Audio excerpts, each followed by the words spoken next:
Hi folks, welcome back to the shop. Today I just want to talk a little bit about this new Milwaukee M18 Inflator. Now I've already done a discussion and a review on this channel of the Milwaukee 12 volt inflator. As you can see right here, they are similar in size. The 18 volt of course is the bigger brother of the two. As you can see, they have almost the same size in this portion where the display is at on the 18 volt. But the 12 volt is really good for 50 psi and optimal at that point.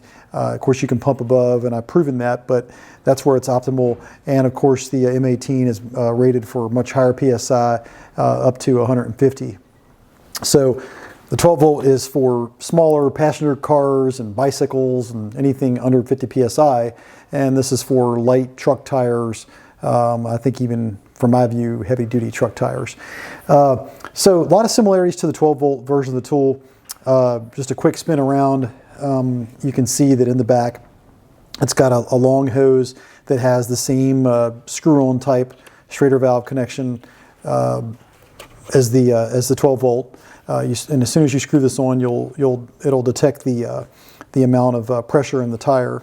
And you can see here we have the same tire accessories in the 12 volt. Or I should say inflator accessories for basketballs and for tubes and stuff. And of course this is an adapter to go from Schrader valve to a specific bike tire type valve.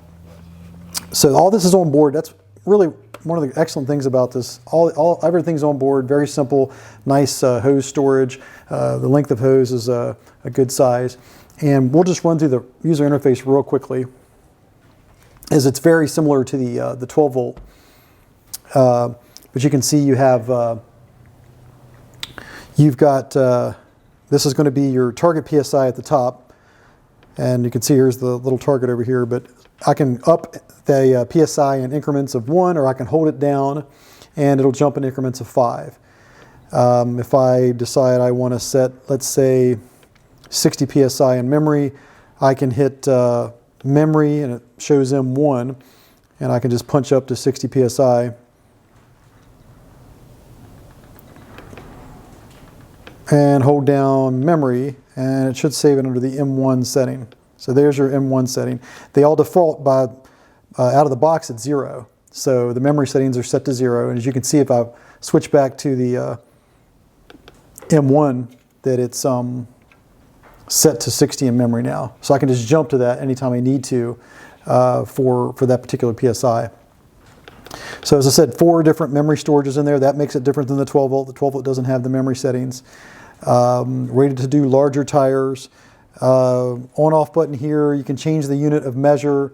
I don't think many folks will be doing that, but if you were to hold it down, it will change the unit of measure slowly. It takes a while. And you'll see here it jumps to kPa. If I hold it down again, it's going to switch over to bar. Hold it down again and we'll come back to PSI. So we have a units button that we can change that's not on the 12 volt version. But in a nutshell, otherwise it's very similar. I do kind of like the button layout and how the power button is a good ways away from the actual compressor on button. So you don't mistakenly hit the on button when you're ready to turn on the compressor and turn the unit off. I think that happens to a lot of people with the 12 volt. But very nice user display, very easy, very straightforward. And we're going to put this to test here in a few minutes. Now, the battery I have in here is a fully charged 6 amp hour XC battery, so a high output battery. That means it has 21,700 cells in here, individual cells. So, you know, it should work pretty good for this inflator. You can see that the battery is fully charged. We got all of our lights there on the battery. With that said, let's do a quick test here and see how this inflator does. All right, so here we are for our test of the M18 Milwaukee Tire Inflator. I am going to do the same test I did for the 12 volt.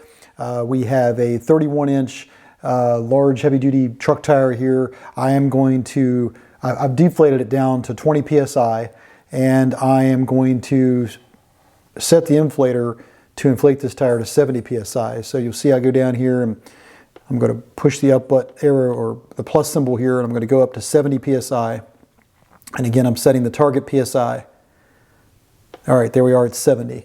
Now I'm going to screw on the valve stem cover, and the inflator should show the PSI of the tire. We see we're at 20 PSI, and we're going to see how long it takes us to get from 20 PSI to 70 PSI. So, and I'll start a timer here that we can monitor as it goes. All right, so here we go.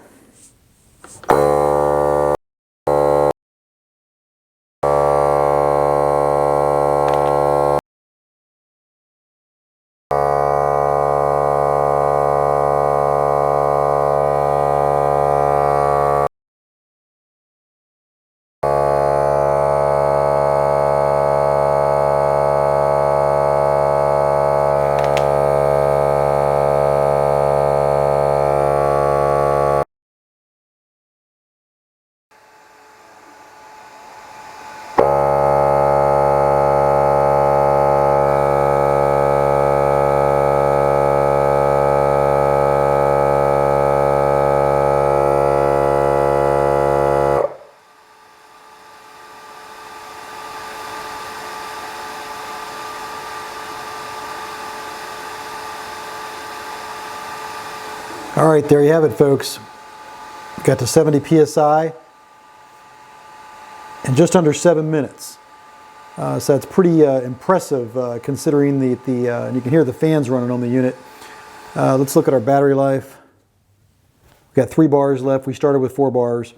That's pretty impressive considering it took about 15 minutes for the M12 or the 12 volt Milwaukee Inflator to get to about 62 PSI on this exact same test. So we're looking at roughly half the time that it was able to inflate this tire from 20 PSI to 70 PSI. So that's pretty impressive. The fans, of course, have cut off already on the unit. One difference is this does have internal fans. The hose is pretty warm. It's interesting. I've heard others report that the hose is warm after inflation. The inflator itself doesn't feel too warm. Of course, this side, not at all. It's just a battery compartment over here. The pump's over here on this side. So there you have it. So it gives you some feedback there to decide which inflator's for you. I think, you know, if you're going to have just one inflator, you just have to make that judgment call. If you want to be able to inflate faster and have a little bit bigger inflator, then the 18 volt is for you. If you are looking, and you can see a little bit of a delta there after just sitting here for a while. Now it's reading 68 PSI. So it's a little variation there, I guess, that occurred. But yeah, and if you're looking to do passenger car tires, lighter inflation bike tires, that sort of thing, you know, the M12 may be the way to go, especially for its portability.